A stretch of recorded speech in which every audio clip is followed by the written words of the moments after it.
Bonjour, nous sommes le vendredi 6 septembre 2024 et le sujet est Michel Barnier, Premier ministre. Ça a été annoncé il y a 2 jours et nous verrons combien de temps mettra-t-il pour constituer un nouveau gouvernement avec une équipe de ministres et nous verrons également le temps que les autres premiers ministres ont mis en comparaison pour constituer cette équipe.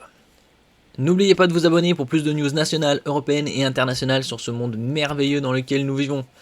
Et donc, Michel Barnier, 73 ans, pas loin d'avoir 74 ans, début janvier de l'année prochaine.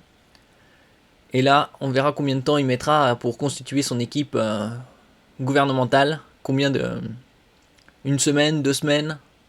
Est-ce qu'il sera expéditif? Il ne faut pas oublier que le gouvernement doit présenter un nouveau budget devant Bruxelles pour respecter justement l'objectif des futurs 3%. Donc récemment on a entendu que l'objectif des 5,1% pour cette année sera dépassé, probablement 5,6. Ça reste encore du conditionnel. Et que pour l'année prochaine ce serait encore pire, ce serait 6,2%. Donc les objectifs de 3% de déficit public pour 2027 s'éloignent à grands pas. Déjà même avant, c'était déjà quasi irréaliste. Nouveau gouvernement, dans combien de temps Michel Barnier va nommer ses ministres? Pris dans une équation à plusieurs inconnus, Michel Barnier doit composer son nouveau gouvernement. Ses choix seront particulièrement scrutés avec les futures échéances. Et donc oui, il doit composer avec les différents partis politiques pour qu'il ne soit pas censuré quand il voudra faire passer certaines lois. Les heures de sommeil de Michel Barnier doivent se compter sur les doigts d'une main, car le temps presse déjà pour le néo-locataire de Matignon, nommé ce jeudi 5 septembre. Ah oui, c'était pas il y a 2 jours, c'était il y a la veille déjà. Et donc, oui, il remplacera Gabriel Attal. Et pour l'instant, tous les anciens ministres démissionnaires restent en place.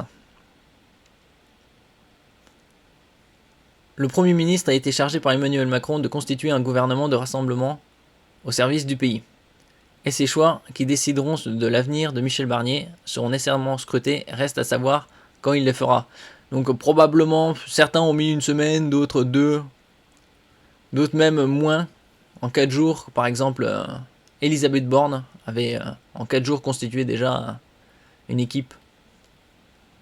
Après, il a déjà certainement quelques noms en tête.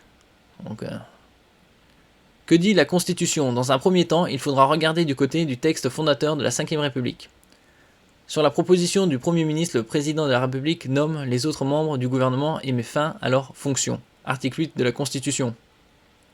Cela veut donc dire que c'est le Premier ministre qui est censé choisir les membres de son équipe. Dans les faits, il s'agira d'un échange, voire de tractation entre Emmanuel Macron et Michel Barnier. On verra combien de temps ça mettra. Espérons que ça va pas mettre encore 50 jours ou on aura une réponse début de l'année prochaine. Un délai imposé, reste à savoir si un délai lui sera imposé. Non, il n'y a pas de délai pour nommer un gouvernement, explique limpide Tristan Haute, maître de conférence en sciences politiques à l'université de Lille. Si l'on regarde les précédents gouvernements, on peut avoir une première idée des délais. En 2022, Elisabeth Borne est nommée première ministre le 16 mai, le reste du gouvernement est annoncé le 20 mai, soit 4 jours après. Donc ça peut être très rapide comme ça peut être plus long. Par exemple, le nouveau NFP, il cherchait un candidat pour le poste de Premier ministre. Ils avaient mis plusieurs semaines à trouver un candidat. C'était Lucie Castet, entre autres, parmi d'autres. En 2024, c'est un peu différent. Gabriel Attal, plus jeune Premier ministre, est nommé le 9 janvier. Une première partie de son gouvernement est annoncée le 11, mais le reste ne sera dévoilé qu'un mois plus tard, le 8 février. Donc ça peut être en 2 temps fractionné. Néanmoins, les ministres régaliens étaient déjà connus seulement 2 jours après l'arrivée du Benjamin des premiers ministres. Oui, parce que c'était le plus jeune Premier ministre de la Ve République. Il avait à l'époque 34 ans. Et si on se plonge dans les livres des records, la palme revient à Georges Pompidou en 1962. Ce dernier avait mis 8 jours pour choisir sa future équipe gouvernementale. Et donc, Oui, il aura pas mal à composer avec, pour satisfaire un peu tout le monde, NFP, RN, les LR. Ce record pourrait-il tomber? Ce n'est pas impossible car il ne faut pas se tromper dans le casting. Ouais, je pense qu'il va qu'il va prendre son temps. 73 ans, après chacun est différent, mais est-ce qu'il sera assez vif? Michel Barnier rencontre Emmanuel Macron ce vendredi 6 septembre pour discuter du futur exécutif. Enjeu de taille, éviter la censure qui représenterait un camouflet pour le président qui a décidé en 51 jours le choix du nouveau chef du gouvernement. Bon, d'un autre côté, c'était évident qu'il allait pas nommer ça pendant le juillet-août, puisque c'est l'été et il y a les Jeux Olympiques. Donc, et là, on est à la fin quasi des Jeux Paralympiques. Parmi les critères pour éviter d'être renversé, le gouvernement devra trouver une large majorité, note Tristan Haute. Ce qui n'est pas évident, mais il faudra aussi qu'il soit populaire. Bon, populaire, certains s'en souviennent de lui comme ministre, il a déjà été... ça c'est son 5e poste de ministre. Le politologue nous assure aussi que la composition des cabinets ministériels sera scrutée de près. Un gouvernement qui plaise donc, et peut-être particulièrement au RN, qui a l'un des partis qui a le plus de députés, qui veut laisser du temps à Michel Barnier avant de prononcer une quelconque censure. Le groupe d'extrême droite aura un rôle pivot à l'Assemblée et peut couper la tête du gouvernement comme bon lui semble. Oui, de toute façon, il n'y a pas de coopération vraiment efficace entre tous ces partis politiques pour l'intérêt de la nation.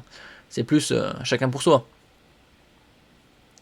Et si aucun délai n'est imposé, les textes budgétaires doivent être transmis au Parlement au 1er octobre.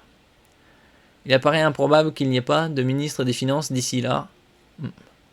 On verra. Ça pour l'instant c'est juste le Premier ministre qui a été changé. Et tous les autres ils sont encore en poste jusqu'à la nomination des nouveaux ministres. Merci pour votre écoute. N'oubliez pas de mettre un j'aime, un commentaire, de partager et de vous abonner à la chaîne. À la prochaine fois.